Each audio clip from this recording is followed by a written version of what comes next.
Very simple one online comments, language games, playing games for improve vocabulary, presentation, developing grammar and vocabulary. ಹೀಗೆ story continued activity ಎಂದು ತಿಳಿಸಿದರು. ಇಲ್ಲಿ ಸಂಪನ್ಮೂಲ ವ್ಯಕ್ತಿಗಳಾದ ಶ್ರೀಮಂತ ರವಿಯನ್ ಅವರು level 1 2 3 team 1 2 3 and complaint story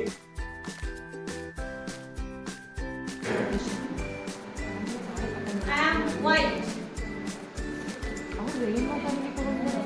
My name is Irish. My character is white color. My name is Anand. My character is Sun. My name is Jayamanta. My character is blue.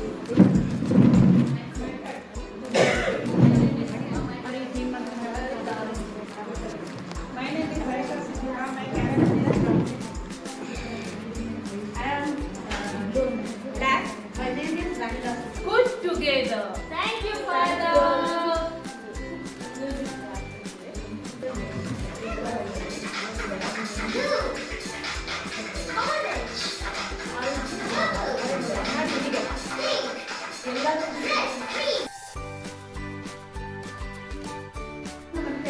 ಇಷ್ಟನ್ನು ಮಂಡನೆ ಮಾಡೋದಕ್ಕೆ ಒಂದು ಧನ್ಯವಾದಗಳನ್ನು ಸಲ್ಲಿಸ್ತಾ ಎಲ್ಲರಿಗೂ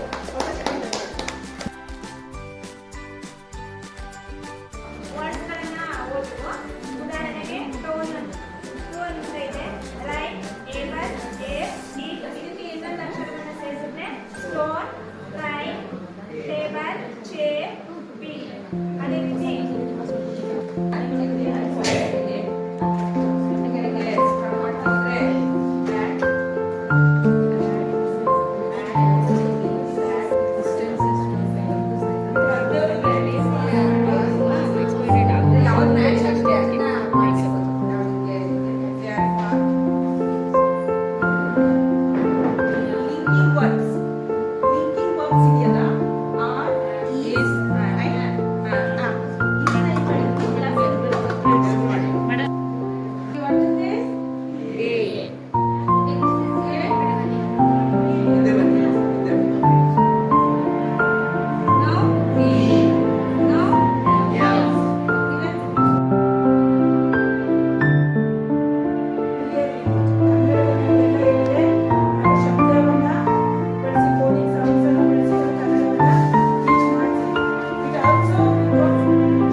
but can't see.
ಏನಿರಲ್ಲ ಮಕ್ಕಳು ನಾನು ಕೇಳೋ ಪ್ರಶ್ನೆಗೆ ಅಂತ ಶುರು ಮಾಡೋದು ಅಷ್ಟೇ. ನೋಡಿ ಮಕ್ಕಳ ಗಂಟೆ ಕೇಳಿಸ್ಕೊಳ್ಳಿ.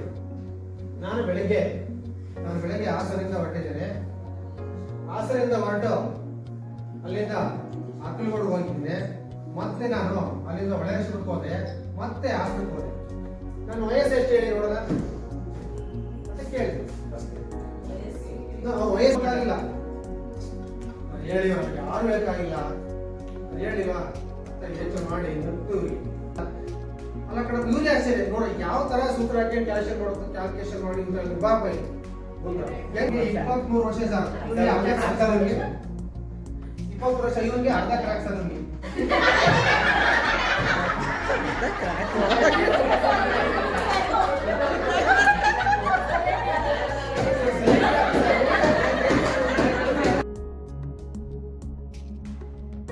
ಜೊತೆಗೆ ನಾನು ಏನೋ ಒಂದು ಅಚೀವ್ಮೆಂಟ್ ಅನ್ನ ಮಾಡಿದೆ ಅನ್ನೋಂತ ಒಂದು ಖುಷಿ ಕೂಡ ಬರ್ತೀನಿ. ನಮ್ಗೆ ಏನೋ ಒಂದು ಸಬ್ಜೆಕ್ಟ್ ಅಲ್ಲಿ ನಾವು ಓದ್ಬೇಕಾದ್ರೆ ಒಂದು ಲೆಕ್ಕ ಕಷ್ಟ ಇರ್ತಿರ್ಬೋದು, ಅದನ್ನ ನಾವು ಈಸಿಯಾಗಿ ಮಾಡಿದಾಗ ಏನಿಸ್ತಿತ್ತು ನಮ್ಗೆ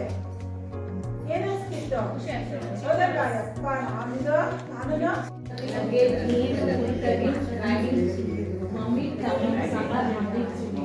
ಓಕೆ ಮ್ಯಾಮ್, ಇದು ನೋಡೆಡ್ ವರ್ಡ್ ನೋಡಿದ್ವಿ ಅಲ್ವಾ ನಾವು, ಅದನ್ನ ನೋಡಿ they use the glossary to find the meaning of highlighted words and written them in their notebook. Just ಅವರು ಸೆಂಟೆನ್ಸ್ ಅನ್ನ ಮಾತ್ರ ಬರೆಯಲ್ಲ, ಹೈಲೈಟೆಡ್ ವರ್ಡ್ಸ್ ನ ಮೀನಿಂಗ್ ಗೊತ್ತಾಗಿಲ್ಲ ಅಂದ್ರೆ ಅದನ್ನು ಕೂಡ ಏನ್ ಮಾಡ್ತಾರೆ, ಗ್ಲಾಸರಿ ನೋಡಿ ಹೈಲೈಟೆಡ್ ವರ್ಡ್ಸ್ ನ ಮೀನಿಂಗ್ ಅನ್ನು ಕೂಡ ಅವರ ನೋಟ್ಬುಕ್ ನಲ್ಲಿ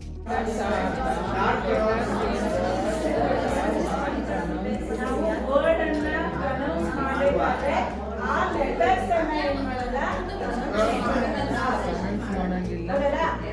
ವರ್ಡ್ ಅನ್ನ we make a new word ಅಂತ ಇದೆ. ಅಲ್ಲಿ ನಾವು ಫಸ್ಟ್ ಒಂದು ವರ್ಡ್ ಅನ್ನ ನಾವು ಇದನ್ನ ರೂಟ್ ವರ್ಡ್ ಅಂತ ತಗೊಂಡ್ರೆ, ಈಗ appear is a root word. ಈ ರೂಟ್ ವರ್ಡ್ ಗೆ ಆ ಕಪಲ್ ಆಫ್ ಎ ವರ್ಡ್, ಒಂದು ವರ್ಡ್ ನ ಭಾಗ ಅಥವಾ ಗ್ರೂಪ್ ಆಫ್ ಎ ವರ್ಡ್ ಅನ್ನ at the beginning of the letter ಗೆ ನಾವು ಸೇರಿಸಿದಾಗ ಏನಾಗುತ್ತೆ, ನ್ಯೂ ವರ್ಡ್ ಫಾರ್ಮೇಟ್ ಕ್ರಿಯೇಟ್ ಆಗುತ್ತೆ, ಫಾರ್ಮ್ ಆಗುತ್ತೆ. ಆ ವರ್ಡ್ ಅನ್ನ ನಾವು ಏನಂತ ಕರಿತೀವಿ, ಪ್ರಿಫಿಕ್ಸ್ ಅಂತ ಕರಿತೀವಿ. ಓಕೆನಾ? ಪ್ರಿಫಿಕ್ಸ್ ಅಂದ್ರೆ ಏನು ಅಂತ ಕ್ಲಿಯರ್ ಆಯ್ತಲ್ವಾ? ಒಂದು ಗ್ರೂಪ್, ಒಂದು ವರ್ಡ್ ಗೆ ನಾವು ಏನ್ ಮಾಡ್ತಾ ಇದೀವಿ, ಲೆಟರ್ಸ್ ಅಥವಾ ಲೆಟರ್ ಗ್ರೂಪ್ ಅನ್ನ ಪ್ಲೇಸ್ ಅನ್ನ ಆಫ್ಟರ್ ಅದ ವರ್ಡ್ ಆಫ್ಟರ್ ಗೆ ಹಾಕ್ದಾಗ ಏನಾಗ್ತಾ ಇದೆ ಅಲ್ಲಿ, ಇದು ಲೆವೆಲ್ 3 ಗೆ ನಾವು ಉಪಯೋಗಿಸ್ಕೋಬೇಕು. ಯಾವಾಗ ಪ್ರೆಸೆಂಟೇಷನ್ ಕಾರ್ಡ್, ಕಾನ್ಸೆಪ್ಟ್ ಪ್ರೆಸೆಂಟೇಷನ್ ಮತ್ತೆ ನಾವು ಟಿಪಿಆರ್ ಆಕ್ಟಿವಿಟಿ ಮಾಡುತ್ತಲ್ಲ, ಅಲ್ಲಿ ನೋಡಿ ಸೈಡ್ ವರ್ಡ್ಸ್ ಇದೆ. ಈ ಸೈಡ್ ವರ್ಡ್ಸ್ ಇದಾವಲ್ಲ, ಈ ಸೈಡ್ ವರ್ಡ್ಸ್ ಗಳನ್ನ ನಾವು ಬರೀ ಪ್ರಾಕ್ಟೀಸ್ ಮಾಡಿಸೋದ್ರ ಜೊತೆಗೆ, for example I spy game ನ ಮೂಲಕ, ಓಕೆ, ಐ ಸ್ಪೈ ಗೇಮ್ ನ ಮೂಲಕ ಏನ್ ಮಾಡ್ಬೋದು, ನಾವು ಬೋರ್ಡ್ ಮೇಲೆ ಅಥವಾ ನೆಲದಲ್ಲಿ ಸ್ಪ್ರೆಡ್ ಮಾಡಿಬಿಟ್ಟು ನೀವು ಈ ಸೈಡ್ ವರ್ಡ್